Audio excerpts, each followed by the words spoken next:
میں اپنے فکر کا خلاصہ آج آپ کی خدمت میں پیش کروں گا، وہ میرا اس سلسلہ اجتماعات کے اعتبار سے الوداعی تحفہ ہوگا۔ اب میں آغاز کر رہا ہوں۔ پہلی بات، اس سبب میں 3 باتیں مجھے کہنی ہیں۔ سب سے پہلی بات یہ کہ زندگی کی سب سے بڑی حقیقت موت ہے۔ ہم بلائے رکھتے ہیں، اپنے ذہن سے اسے دور رکھتے ہیں، لیکن واقعہ یہ ہے کہ زندگی کی سب سے بڑی حقیقت موت ہے۔ خدا کے منکر پیدا ہوئے ہیں، لیکن موت کا انکار کرنے والا بھی کوئی پیدا نہیں ہوا۔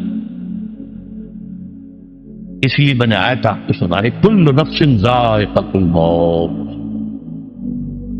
ہر سی نفس کو موت کا مزہ چکھنا ہے، ہر جاندار کو موت کا مزہ چکھنا ہے۔ ثم الینا ترجعون، پھر ہماری طرف لوٹا دیے جاؤ۔ تو زندگی کی سب سے اہم حقیقت موت، اور موت کے بعد رجوع اللہ، آخرت، یہ سب سے بڑی حقیقت ہے۔ ایک حقیقت سب مانتے ہیں، سب جانتے ہیں، دوسری حقیقت کے اوپر پردہ پڑا۔ میں نے اس اعتبار سے نوٹ کیا، یہ الفاظ قرآن میں 3 مرتبہ ہے، کل نفس ذائقۃ الموت، ہر جاندار کو موت کا مزہ چکھنا ہے۔ انبیاء اس سے مستثنا نہیں رہے، رسول اس سے مستثنا نہیں رہے، اولیاء اللہ مستثنا نہیں رہے۔ وقتی طور پر استثناء حضرت عیسیٰ کا ہے کہ ابھی وہ زندہ ہے، لیکن عیسیٰ یاتی علیہ الموت، حضور نے فرمایا عیسیٰ تبھی موت آئے گی جب دوبارہ آئیں گے، زمین پہنچیں گے، پھر اس کے بعد اوپر موت وارد ہوگی، ان کی نماز جنازہ پڑھی جائے گی، انہیں دفن کیا جائے گا وضو سے پہلے، شادی بھی کریں گے، اولاد بھی ہوگی۔ باقی تو یہ ہے کہ کل نفس ذائقۃ الموت، سب کو موت کا مزہ چکھنا ہے۔ عیسیٰ بھی بالآخر اس سے مستثنا نہیں رہے، بلکہ قرآن میں ایک جگہ کہا گیا ہے فَإِن مِتَّ فَهُمُ الْخَالِدُونَ، کیا ہے نبی، اگر آپ کا انتقال ہو گیا تو یہ کیا ہمیشہ رہیں گے؟ کون ہے دنیا میں جو ہمیشہ رہے؟ انتقال تو ہونا، آپ کا بھی ہونا ہے۔ اِنَّكَ مَيِّتٌ وَإِنَّهُمْ لَمَيِّتُونَ، یہ تو مختصر ترین الفاظ تھے۔ اس سے آگے بڑھیے، سورہ انبیاء میں فرمایا كُلُّ نَفْسٍ ذَائِقَةُ الْمَوْتِ وَنَبْلُوكُمْ بِالشَّرِّ وَالْخَيْرِ فِتْنَةً وَإِلَيْنَا تُرْجَعُونَ، ہر جاندار کو موت کا مزہ چکھنا ہے، اور اس سے پہلے پہلے ہم تمہیں آزماتے رہیں گے، خیر کے ذریعے بھی، بھلائی دے کر، صحت دے کر، دولت دے کر، اولاد دے کر، شہرت دے کر، اور برائی کے ذریعے سے بھی، تنگدستی دے کر، بے عزتی دے کر، اہانت دے کر، ذلت دے کر، وَإِلَيْنَا تُرْجَعُونَ، اور پھر ہماری طرف لوٹائے جاؤ گے۔ یہ وہ دوسری حقیقت جو میں نے کہا کہ جس پر پردہ پڑا ہوا ہے، بہت بڑا پردہ۔ لوگ یہی سمجھتے ہیں کہ یہی دنیا کی زندگی ہے۔ قرآن کہتا ہے ان الدار الآخرۃ لہی الحیوان لو کانوا یعلمون، یہ تو آخرت والی زندگی ہے جو اصل زندگی ہے، کاش کہ انہیں معلوم نہ تھا۔ اس سے بھی زیادہ تفصیل سے یہ آل عمران میں آئی ہے، کل نفس ذائقۃ الموت وانما توفون اجورکم یوم القیامہ، ہر جاندار کو موت کا مزہ چکھنا ہے، اور پھر تمہیں پورا تمہارا اجر اور بدلہ دے دیا جائے گا قیامت کے دن۔ فمن زحزح عن النار وادخل الجنة فقد فاز، جو کوئی آگ سے بچا لیا گیا اور جنت میں داخل کر دیا گیا وہ تو کامیاب۔ اللہم ربنا اجعلنا منہم، اللہم ربنا اجعلنا منہم، اللہم ربنا اجعلنا منہم۔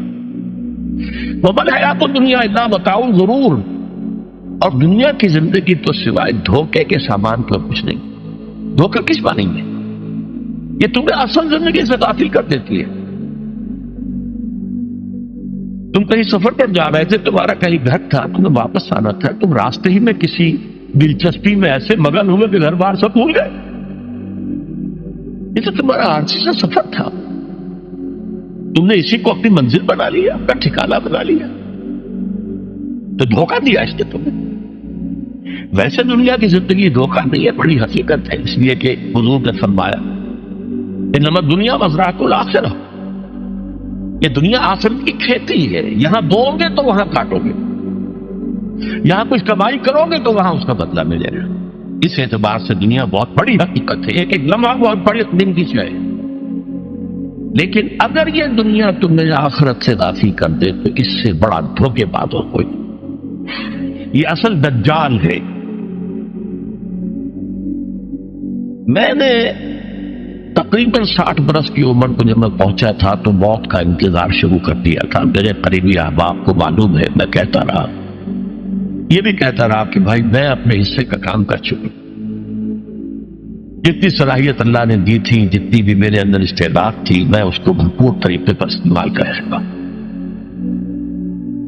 دم واپسی برسرے راہ ہے عزیز و اب اللہ ہی اللہ ہے، یہ میرا معاملہ رہا ہے 60 برس کی عمر سے۔ اس کے بعد اللہ نے مزید 14 برس دیے ہیں۔ یہ نافلۃ لن کے درجے میں کہتا ہوں، اس کا اللہ کا عقل خصوصی ہے، نفل ہے، ہمیشہ کہتا رہا۔ مصنون زندگی تو 61 برس ہے ہمارے حساب سے۔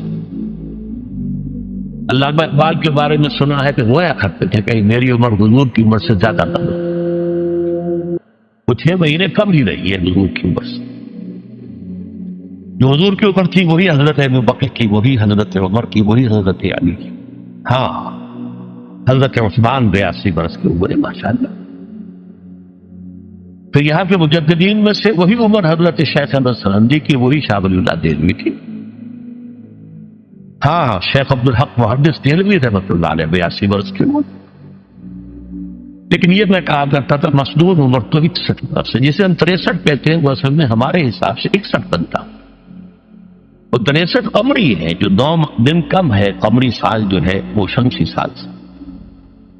بہرحال میں اس وقت سے منتظر تھا، لیکن جو بھی وقت اللہ نے دیا ہے اللہ کا شکر ہے، وہ مفید کاموں میں لگا ہے۔ ان میں خاص طور پر میں سمجھتا ہوں کہ اللہ کا مجھ پر سب سے بڑا احسان، اور مجھے پر نہیں، بہت بڑے پیمانے پر لوگوں پر جو احسان ہوا ہے، وہ میرا 1998 کا دورہ ترجمہ قرآن ہے جو کراچی میں ہوا تھا۔ 1998 کے مارچ میں میرا بڑا آپریشن ہوا، دونوں گھٹنے تبدیل کیے گئے، لیکن 98 کے آخر میں، حالانکہ میں چل نہیں سکتا تھا، کراچی میں مسجد جو ہے اونچی ہے، دوسری منزل پر ہے، تو خاص ریمپ بنایا گیا جس کے ذریعے میں ویل چیئر پر مجھے لے جایا جاتا تھا۔ میں وہ کر گیا۔ اس طرز کی گزشتہ چند سالوں سے پوری دنیا میں جو گونج ہوئی ہے اللہ کے فضل و کرم سے، اللہ کا کوئی حکمت خداوندی اس کے ساتھ وابستہ ہے۔ اس میں میرے کسی کام کو دخل نہیں ہے، میری کسی کوشش کو دخل نہیں ہے۔ میں نے تو جو درس میں دیتا آ رہا تھا سن 85 سے دورہ ترجمہ قرآن، البتہ یہ کہ یہ بات ضرور ہے کہ میں نے محسوس کیا تھا کہ سن 98 کے اس درس میں دورہ ترجمہ قرآن سے مجھے خصوصی انشراح حاصل۔ میری ساری گفتگو کا حاصل کیا ہے؟ دیکھیے، نظریاتی تحریکوں کا تعلق اشخاص سے نہیں ہوتا، ٹھیک ہے؟ کوئی اس کا داعی ہوتا ہے، کوئی اس کا مؤسس ہو جاتا ہے، کوئی اس کا آغاز کرنے والا ہوتا ہے، لیکن نظریاتی تحریک افراد سے وابستہ نہیں۔ افراد آتے چلے جاتے ہیں اپنا حصے کا کام کر کے، جس کو جتنا مقدر ہے، جس کی جتنی اللہ تعالیٰ کی طرف سے توفیق ہے، وہ اپنا کام کرے گا، چلا جائے گا۔ یہ چمن یوں ہی رہے گا اور ہزاروں جانور اپنی اپنی بولیاں سب بول کر اڑ جائیں گے۔ مبارک ہے وہ لوگ جنہیں قرآن کی بولی بولنا نصیب ہو جائے۔ بھائی یحسب انی منہم، مجھے گمان ہے، اللہ کا فضل ہے کہ میں ان میں سے ہوں، میں نے قرآن کی بولی بولی ہے، اور قرآن مجید کو جیسا کہ وہ ہے ایز اٹ از، اپنے کو مظلومہ خیالات، اپنے کوئی ذہن سے زائدہ نظریات کو میں نے اس میں دخل نہیں کی، جسے انگریزی میں آپ آبجیکٹیولی کہتے ہیں، خالص معلومی طور پر قرآن کو پڑھا، قرآن کو قرآن سے سمجھائے، یا پھر سیرت رسول سے سمجھائے۔ میں لفظ سنت کی بجائے سیرت استعمال کر رہا ہوں۔ قرآن مجسم حضور تھے صلی اللہ علیہ وسلم، اور حضور کی سیرت اور حیات جو ہے وہ قرآن مجید کی اصل تفسیر ہے۔ یہ حقیقت بھی بہت کم لوگوں کے لیے ہے۔ وہ احادیث کا نام تو لیتے ہیں، احادیث بھی ہیں، سیرت میں تو احادیث ہی سے میں ملتی ہے، لیکن میں خاص طور پر سنت یا حدیث کی بجائے سیرت کر سکتا۔ قرآن کی 2 سورسز ہیں، قرآن خود اور سیرت رسول صلی اللہ علیہ وسلم. بہرحال انشاءاللہ العزیز یہ کام بڑھے گا، چلے گا، یہ میں ابھی بات میں عرض کروں. دوسری بات جو میں نے آیت پڑھی آپ کو، وَمَن نُعَمِّرْهُ نُنَقِّصْهُ فِي الْخَلْقِ أَفَلَا يَعْقِلُونَ. بہت بڑی حقیقت زندگی کی یہ بھی ہے.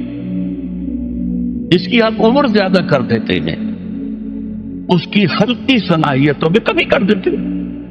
موٹی بات ہے، بڑھاپا آئے گا، ہمیشہ کی مانی ہوئی بات ہے. اگرچہ جوانی میں آدمی بڑھاپے کا تصور نہیں کرتا، لیکن بڑھاپا آنا ہے، یہ بھی ایک حقیقت ہے موت کی طرح. غالب نے کہا تھا مزمحل ہو گئے قوائے غالب، اب عناصر میں اعتدال کہاں.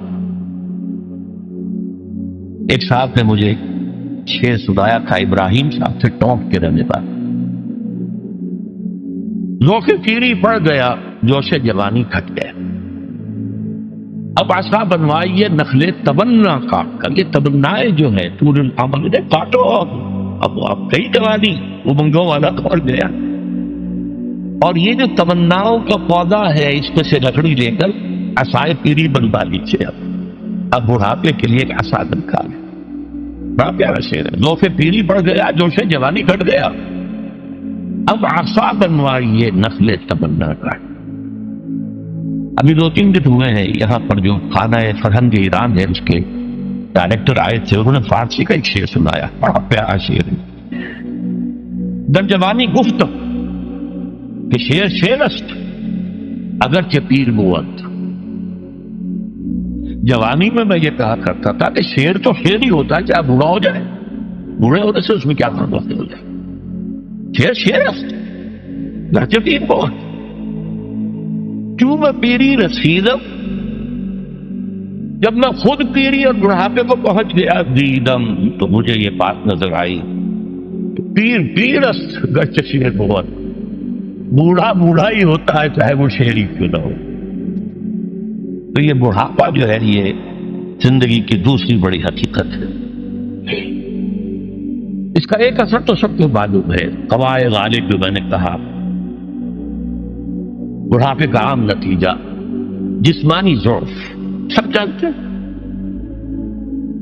لیکن مجھ پر اور کچھ اور لوگوں پر بھی خاص طور پر اس کا جو ایک اثر ہوتا ہے، یہ مجھ پر ہوا ہے، وہ ہے یادداشت کی کمزوری. اور یہ میں کئی سال سے محسوس کر رہا ہوں، کئی سال سے محسوس. میری پرانی یادداشت بڑی مضبوط ہے، قوی ہے، اس میں کہیں کوئی کمی نہیں. لیکن ریسنٹ پاس کی چیزیں جو ہے، پچھلے 5-6 سال کے واقعات مجھے یاد نہیں رہتے. اشخاص سے ملنا ہوں اور دیکھ کے پہچان لیتا ہوں، کئی بار ملاقات ہوئی، نام یاد نہیں آتا. تاریخیں اور اشخاص کے نام کے اعتبار سے تو خاص طور پر کئی سال سے میری جو میموری ہے وہ امپیئرڈ ہے. اور میں محسوس کرتا رہا ہوں کچھ عرصے سے کہ این تقریر کے دوران محسوس ہوتا بلیک آؤٹ ہو گیا، اور مجھے سلسلہ کلام جوڑنے کے لیے سوچنا پڑا. بعض اوقات 1000 کروڑ مرتبہ بولے ہوئے الفاظ آئے، اب چاہے کتنا ہی زور لگا لوں وہ لفظ یاد نہیں آئے گا. ہاں تھوڑی دیر کے بعد سب بہت یاد آ جائے گا. میری اس آپریشن سے چند کچھ عرصے پہلے تک جو میری تقریریں یہاں ہوئی، میں بہت سے لوگوں نے نوٹ کیا، میری تقاریر میں وہ روانی نہیں رہی تھی. وہ جو کراس ریفرنسز آیا کرتے تھے، اس کی بنا پر ایک مولانا عبد الکریم پاریک صاحب تھے ناگپور کے، انڈیا کے، مولانا علی میاں کے، وہ خلفاء میں سے. انہوں نے تفسیر لکھی ہے قرآن. وہ ایک مرتبہ لاہور آئے تھے تو اسے بھی ملاقات ہوئی، میرا درس میں سنا. پھر یہاں وہ ایک دینی ادارے میں گئے، وہاں میرے خلاف باتیں ہو رہی تھی. تو انہوں نے کہا بھائی اس شخص کی کیا بات کرتے ہو، اس کے سامنے تو معلوم ہوتا ہے کہ قرآن کھلا ہوا ہے، جہاں سے چاہے لے لے. پھول کھلے ہیں گلشن گلشن، لیکن اپنا اپنا دامن، تو کیا بات کر رہے ہیں اس کی. عبد الکریم پاریک صاحب کی وہ جو تقاصر تھا وہ صحیح تھا، کراس ریفرنسز کا آنا. القرآن یفسر بعضہ بعضا، اس میں بہت کمی آ گئی۔ بہرحال اس کے علاوہ تیسری چیز ہوتی ہے بڑھاپے میں ریزسٹنس کی کمی کی وجہ سے عوارض۔ بلڈ پریشر کا میں مریض ہوں اور کوئی 25 برس سے، شوگر کا میں مریض ہوں اور کوئی 5 برس سے ہوں۔ ایک خاص برس جو اس پر آیا ہے آج سے 4 سال پہلے، اس کی ایک تاریخ ہے۔ یہ جو امراض دماغی کے ماہرین ہیں یہ کہتے ہیں کہ ایک مرض ہے بائی پولر ڈپریشن۔ انسان میں کبھی تو انشراح ہوتا ہے، ایکٹیویٹی ہوتی ہے، سوچتا ہے اور ایکٹیو کرنے کے لیے، گفتگو کے لیے، بھاگ دوڑ کے لیے طبیعت میں آمادی ہوتی ہے۔ کبھی وہ بجھ سا جاتا ہے، کبھی وہ حرکت کرنے کو جی نہیں چاہتا، پڑا رہے کسی کونے میں، سو جائے۔ تو یہ بائی پولر معاملہ کہلاتا ہے، یہ ویو چلتی ہے۔ اچھا یہ ہے ہر انسان میں، جسے ہم عام طور پر کہتے ہیں موڈ آف ہے بھائی میرا، مجھ سے باتیں۔ یہ موڈ کا آف ہو جانا، آن ہو جانا، یہ عام آدمی میں بھی ہوتا ہے۔ لیکن جو اللہ کے کسی فضل و کرم سے زیادہ ذہین ہو، زیادہ حساس ہو، ان میں پھر یہ جو ویو ہے یہ زیادہ اونچائی زیادہ نیچائی، زیادہ اونچائی زیادہ نیچائی، اور اس کو پھر ہم کہتے ہیں مرض، بائی پولر۔ یہ ہمارا خاندانی مرض ہے۔ والد صاحب کا تھا تو تھا، بڑے بھائی اظہار احمد صاحب کو ہوا، میری بڑی ہمشیرہ کو ہوا۔ عام طور پر اس کی عمر ہوتی ہے اور ہوتی تھی، 3 تجربے مجھے ہیں۔ والد صاحب کو 13 برس میں نے اٹینڈ کیا ہے اس بیماری میں، سن 52 سے 65 تک جب کہ ان کا انتقال ہوا۔ یہ عام طور پر شروع ہوتا ہے 50 برس کے لگ بھگ۔ میری عمر جب 50 برس کے لگ بھگ ہوئی تو مجھے کئی مرتبہ محسوس ہوا کہ میری تقریر کے دوران سوئچ آف ہوتا ہے۔ ایک مرتبہ سن 70 میں میری یادداشت کئی گھنٹوں کے لیے بالکل ضائع، اس کا میں نے تذکرہ کیا ہوا، میری کتاب ہے حساب کم و بیش، جو کیفیت من پر گزری تھی، جس کرب کے عالم میں وہ چند گھنٹے پر گزرے تھے، میں انہیں الفاظ میں بیان نہیں کر سکتا۔ آپ بھی خراب ہے، نہ ابتدا کی خبر ہے نہ انتہا معلوم، کچھ بھی نہیں۔ میں جب 50 برس کا ہوا اور یہ ایک مرتبہ مجھے جھٹکے لگے مسجد صبر آباد کے اندر، تو میں نے ڈاکٹر رشید چودھری صاحب سے، وہ میرے والد صاحب کی بیماری رہے تھے، میں نے ان سے کہا کہ یہ ڈینجر زون میں داخل ہو گیا۔ ان کا نہیں، آپ کو یہ نہیں ہوگا، اس لیے کہ آپ اللہ کے کتاب کی خدمت کر رہے ہیں۔ تو ان کی یہ بات پارشلی ٹروتھ نکلی کہ 70 برس کی عمر میں مجھ پر یہ 20 برس اللہ تعالیٰ نے مجھے اس میں ایک بونس دے دیا۔ 70 برس میں ظہور ہوا، اس کا ایکسائٹنگ کاز بنا ہے افغانستان میں جو حادثہ ہوا طالبان کے ساتھ۔ اتنا صدمہ مجھے تھا، ایک دم بیٹھ گیا، ایک دم بیٹھ گیا۔ یہ چیز جو ہے ابھی کنٹینیو کر رہی ہے بائی پولر، اس کے لیے میں دوا بھی لے رہا ہوں۔ البتہ اس معاملے میں میری ایکسائٹمنٹ جو ہے زیادہ اوپر چلے جانا، یہ صرف ایک بار ہوا اللہ کے فضل و کرم سے، زیادہ جو ہے وہ اس بروڈنگ، بس غور کرتے رہنا، بیٹھے رہنا، لیٹے رہنا، وہ جس کا نقشہ حضور کے بارے میں کھینچا گیا ہے، یا ایھا المدثر یا ایھا المزمل، اے کمبل میں لپٹ کر لیٹنے والے اور اے لحاف میں لپٹ کر لیٹنے والے، قم فانذر قم اللیل الا قلیلا، وہ ایک کیفیت ہوتی ہے۔ اور سورۃ الانشراح اور سورۃ الضحیٰ کی جو تفسیر مولانا پانی پتی رحمت اللہ علیہ، ثناء اللہ پانی پتی رحمت اللہ علیہ نے لکھی ہے، اس میں اس کا ذکر بڑی تفصیل سے، کہ 2 صورتیں اسی سے متعلق ہیں۔ تصوف کی اصطلاح میں اسے کہتے ہیں قبض اور بسط۔ کبھی قبض ہوتا ہے، اندر سے گویا کہ بندش لگ گئی ہے، کیوں ہو گیا کہ پتہ نہیں، کچھ کام کرنے کو جی نہیں چاہ رہا۔ اور کبھی بسط ہوتا ہے، طبیعت اور مزاج کھلا ہوا ہے، گفتگو کر کے بھی لطف آ رہا۔ یہ قبض اور بسط اسی کے لیے پھر آیا ہے الم نشرح لک صدرک، یہ انشراح، بسط جو ہے وہ انشراح۔ بہرحال ایک میرا مرض جو ہے وہ یہ ہے، اس دوران میں بہت سے دوسرے امراض نے آ کے ڈیرے ڈالے۔ کئی مہینے تک ایسی سخت کھانسی رہی مجھے کہ ہر کھانسی کے باؤنڈ کے بعد مجھے تھوڑی دیر کی بے ہوشی ہو جاتی تھی۔ ایک مرتبہ اسی طرح کے معاملے میں غسل خانے میں گرا ہوں، سنکوپی اسے کہتے۔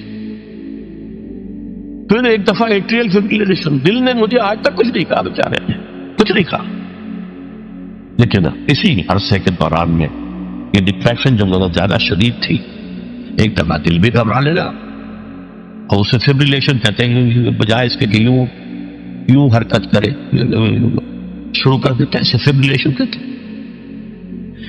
اس طرح میری جو بائی پولر ذہنی اور نفسیاتی اور جذباتی کیفیت کے جینز مجھے وراثت میں ملے تھے پیدائشی طور پر، ایسے ہی میری کمر کی تکلیف کے بھی بیج جو ہیں وہ 30-35 سال پہلے پڑے تھے۔ مسجد خضرہ ثمر آباد میں میرا درس ہفتے اتوار کی صبح کو ہوتا تھا، 2 گھنٹے 2.5 گھنٹے عام طور پر، کبھی کبھی 3 گھنٹے، پھر شام کو عصر کے بعد، پھر عشاء کے بعد، پھر دوران ہفتہ ہر روز شام کو مغرب کے بعد، اور جمعے کے روز خطاب جمعہ اور اس کے علاوہ درس۔ اور یہ سب کے سب میں چوکڑی مار کر یا زمین پر بیٹھ کر یا کسی چوکی پر بیٹھ کر درس دیتا تھا، کمر آگے جھکی رہتی تھی۔ ظاہر بات ہے کہ اس کے کچھ نہ کچھ جو بھی فزیکل اثرات ہیں وہ پیدا ہونے تھے۔ اس زمانے میں مجھ سے مولانا جعفر شاہ پھلواری رحمۃ اللہ علیہ اور شیخ سلطان میں جماعت اسلامی کے امیر رہے تھے، دونوں نے ایک بات کہی تھی کہ انگریزی محاورہ تو یہ ہے کہ کینڈل کو دونوں سائڈز پر برن نہ کرو، don't burn your candle both the sides, لیکن آپ کا معاملہ تو یہ ہے کہ دونوں سائڈز کے علاوہ درمیان میں سے بھی جلا رہے ہیں۔ لیکن ظاہر بات ہے کہ ایک شوق، ایک لگن، ایک دھن، ایک کام کی بنیاد ڈالنا آسان بات نہیں ہوتی۔ میں لگا رہا، ریڑھ کی ہڈی میں درد ہوتا تھا کمر میں، جسے لوگ بیک پین کہتے ہیں، کوئی دوائیاں کھا لیں، کوئی پین کلرز کھا لیے، لیکن یہ کہ اس سے خاص طور پر جو کمر کا نچلا حصہ ہے، اس کے جو گہرے ہیں اور ان کے مابین جو انٹرورٹیبرل ڈسک ہوتی ہے، اسپیس ہوتی ہے، وہ نیرو ہوئی اور ڈسک جو ہے ڈیجنریٹ ہونا شروع ہوئی۔ تکلیف بڑھتی چلی گئی، کام بھی چلتا گیا۔ پہلا ایکیوٹ حملہ مجھ پر ہوا ہے 1985 میں۔ سارے اسباب تو اندر موجود تھے، لیکن ایک ایکسائٹنگ کاز، فوری سبب یہ بن گیا کہ شکاگو سے لاہور تک کا سفر میں نے کیا اور اس میں 30 گھنٹے مجھے مسلسل بیٹھنا پڑا۔ شکاگو سے لندن، لندن ہیتھرو ایئرپورٹ پر 6-7 گھنٹے انتظار، پھر وہاں سے اسلام آباد، اسلام آباد میں انتظار، لاہور کی فلائٹ۔ اس سے یہ ہے کہ اس قدر شدید تکلیف ہوئی کہ رکوع میں جانا مشکل، رکوع سے اٹھنا اس سے بھی زیادہ مشکل، جھکنا جو ہے، چلنا بہت مشکل۔ 12 ادویات وغیرہ کھانی اور اس کے ذریعے سے اس میں کورٹیسون کا استعمال بھی کرتا رہا اور کام چلتا رہا۔ اچانک میں گیا کراچی کے دورے پر، تو وہاں جو شکل پھر پیدا ہوئی تھی 1985 میں، 4-5 دن جس حالت میں گزرے ہیں، میں اس کا اب بھی تصور کرتا ہوں تو کانپ جاتا ہوں۔ شدید تکلیف، کسی کا چین نہیں۔ اس کا معاملہ خاص طور پر دوہرا اس لیے ہو گیا تھا، میں وہاں مہمان تھا سید سراج الحق صاحب کا، محترم کا۔ اب ظاہر بات ہے میری وجہ سے انہیں جسمانی تکلیف بھی ہو رہی تھی، جس میں مشقت ہو رہی تھی، کوفت ہو رہی تھی۔ بہرحال وہاں سے مجھے لاہور پھر لایا گیا ہے ایک اسٹریچر پر، PIA کی 3 سیٹوں کے اوپر اسٹریچر لگا، اس پر میں آیا۔ یہاں آ کر کچھ انویسٹیگیشن کی، کچھ کورٹیسون انجیکشن لگے، تو اس طریقے سے وہ بات کچھ دب گئی۔ مشورہ کیا، ڈاکٹر بشیر صاحب جو سرجن ہوتے تھے، انہوں نے کہا آپریشن آپ نے کرنا ہے، اگرچہ معاملہ تو خراب ہے اور یہ 3 موروں کے درمیان جو ہے معاملہ وہ کافی تشویشناک ہے، آپریشن میں کرائے، ادویات وغیرہ سے، کچھ ایکسرسائز سے کام چلائے۔ اس وقت تک ابھی MRI ایجاد نہیں ہوا تھا، CT اسکین ہوتا تھا، وہ کروایا تو معلوم ہوا کہ نمبر 4 اور 5 اور S1 یہ 3 موریں جو ہیں ان کے درمیان کی ڈسک جو ہے وہ تقریباً ڈیجنریٹ ہو چکی ہے۔ بہرحال اس کے بعد بھی اللہ کا فضل ہوا، کام چلتا رہا۔ سن 91 سے مجھے گھٹنوں کی درد کی تکلیف شروع ہوئی تو میں نے پین کلر زیادہ سٹرونگ کھانے شروع کیے. اس سے یہ درد بھی دب گیا، معلوم ہوا ہے ہی نہیں، کمر میں کچھ ہے ہی نہیں. لیکن آج سے کوئی 3-4 سال پہلے میں نے جب آپریشن تو کرایا تھا تقریباً 7 سال پہلے 1998 میں، تو اس کے بعد سے میں نے وہ پین کلرز ختم کر دیے، اس لیے کہ گردے پر اور معدے پر کا برا اثر ہو رہا تھا. لیکن یہ کہ اس کے بعد آج سے 3-4 سال پہلے مجھے تکلیف بڑھنی شروع ہوئی. کھڑے ہونا مشکل ہو گیا، چلنا مشکل ہو گیا، کھڑے ہو کے تقریر کرنا موقوف ہو گیا. عام طور پر چلنا ہوتا تھا تو ویل چیئر کے اوپر. یہ بات آگے تک بڑھی نہیں. سن 5 کے آغاز میں تکلیف جو ہے یہ زیادہ بڑھی تو پھر MRI کرایا گیا. اس سے معلوم ہوا کہ اب 3 نہیں 4 مورے انوالوڈ ہیں، L3 L4 L5 S1، اور صورتحال بہت تشویشناک کہ آپریشن جو ہے وہ لازمی ہے. لیکن کچھ خوف تھا آپریشن کا، کچھ لوگ بھی ڈراتے تھے. ٹال بٹول سے میں کام لیتا رہا، وہی دوائیں وغیرہ، پھر کچھ جدید قسم کے ٹونے ٹوٹکے بھی ٹرائی کیے، کچھ ہومیوپیتھی بھی ٹرائی کی. لیکن یہ کہ درد بڑھتا چلا گیا، مرض بڑھتا گیا جو دوا کی. اچانک یہ آج سے 4 مہینے پہلے حادثہ ہو گیا. بہت شدید درد کی کیفیت تھی اور 3-4 روز سے میرا مسجد میں آنا بھی موقوف تھا، اور میں وضو بھی نہیں کر سکتا تھا، بلکہ تیمم ہی سے نماز بستر پر پڑھ رہا تھا. لیکن ہوائی ضروریات کے لیے گیا میں باتھ روم. وہاں میں کھڑا ہی تھا ابھی کہ میرا بایاں گھٹنا ایک دم بیٹھ گیا، بینڈ ہو گیا اور میں گر گیا پیچھے. اس کا مطلب کیا ہوا کہ یا تو کوئی جو ہے وہ پیرالائسس ہو گیا ہے یا کوئی اور اس قسم کا حادثہ ہو گیا ہے. تو اب یہ ایمرجنسی کی پوزیشن بن گئی اور جو آپریشن ہے وہ فوری طور پر لازمی ہو گیا. یہ آپریشن ہے میرا جو 19 نومبر کو سرجی میڈ ہاسپٹل میں ہوا اور ڈاکٹر عامر عزیز صاحب نے کیا. ان کا تھوڑا سا تعارف یہ ہے کہ یہ میرے بیٹے ڈاکٹر عارف رشید کے کلاس فیلو ہیں. اس اعتبار سے میرا ادب اور احترام ایسے ہی کرتے ہیں جیسے اپنے والد کا. پھر یہ کہ وہ بہت ہی نیک اور دیندار آدمی ہے، بہت اچھی داڑھی ان کے چہرے پر ہے، وہ چہرہ مزین ہے. اس کے علاوہ یہ کہ وہ 1 ایئر کورس ہمارے یہاں سے قرآن اکیڈمی سے کر چکے ہیں.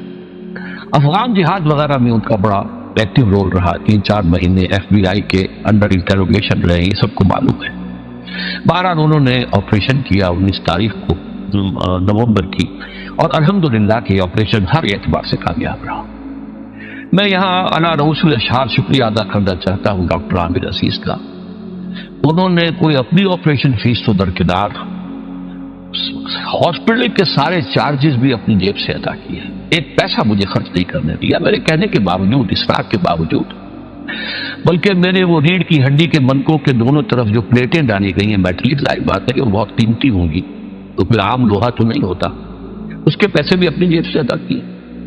زیادہ سے زیادہ جو ہے وہ جو ایڈیشنل دوائیوں کی ضرورت ہوتی تھی وہ ہم بازار سے منگاتے تھے. ہمارا خرچ اس پر ہوا ہے، ورنہ ایک پیسہ انہوں نے خرچ نہیں ہونے دیا.